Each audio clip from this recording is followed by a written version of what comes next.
Mrs. President, dear Senator, dear friends, during my 15 years as Vice President of the European Parliament, I've been working very closely with the Iranian resistance. Probably my political and professional interest would tell me to be more cautious sometimes, but my moral conscience and the long-term interest of Europe has always told me to stay side by side with the Iranian democratic opposition. After 25 years of political life, I think I am experienced enough, and I say it modestly, of course, but I think I'm experienced enough to distinguish between good and evil, between truth and lies. And in this context, let me say that I've met many members and supporters of the PMOI in these years, from the newest and youngest to senior members in the leadership.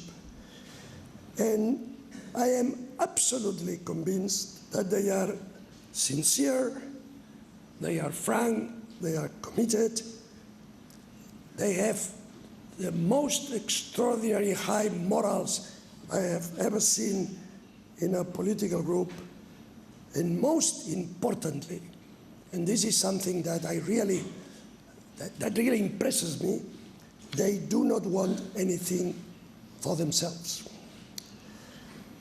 We have to admit that what has happened, at least from 9/11 tragedy onwards, was all predicted by the Iranian resistance long time ago, and they had shown us the solution. In the early 90s, when the term Islamic fundamentalism was not even familiar to many people, they declared, the PMOI, they declared the Islamic fundamentalism as the new global threat. And my distinguished friend, Mohammad Mohaddessin, wrote a book under this title more than 20 years ago. A book that I strongly recommend reading, before many of his insights are still valid today. But the Western powers and analysts were saying it was an exaggeration. Unfortunately, the bitter reality of 9/11 proved that Mohammad Mohaddessin and the PMOI were right. But again, the United States and Europe took a wrong path, and instead of focusing on the heart of this evil phenomenon, which is the regime in Tehran, they deviated their attention onto other problems and objectives. 12 years ago, Mrs. Rajabi warned that the threat of the mullahs' interference in Iraq is many times more dangerous than their nuclear bomb.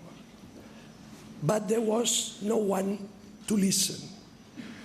We have opened naively Iraq gates to Iranian influence and control.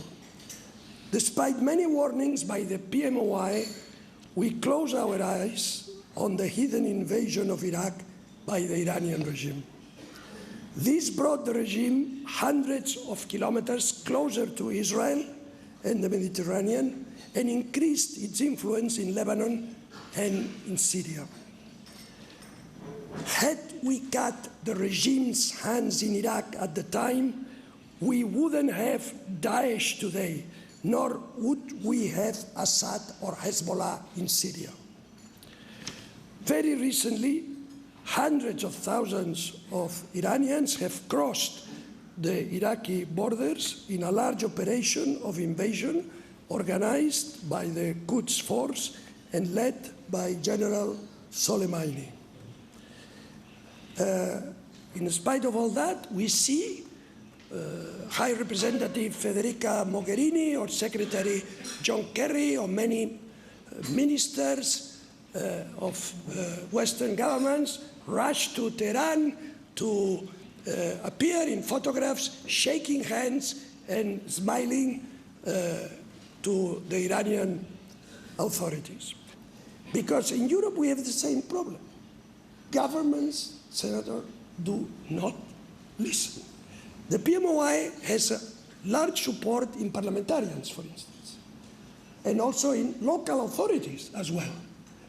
But governments do not listen. This is something we must solve, and perhaps you can guide us in how to make governments listen at the end.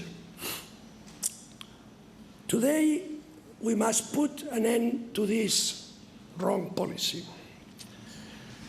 Anything that would bolster Iran and terrorism, be it Shiite or Sunni, anything that prolongs the life of Assad will reinforce Daesh. Nobody has paid the price that the PMOI, a truly democratic movement, and President Rajavi have paid in fighting against Islamic fundamentalism. No one is so much familiar with the geography and history of the peoples of this region and with Sunni and Shiite Muslims. They have been fighting against religious dictatorship for 37 years. So, if we do not listen to the call today after all these tragedies, history will not forgive us.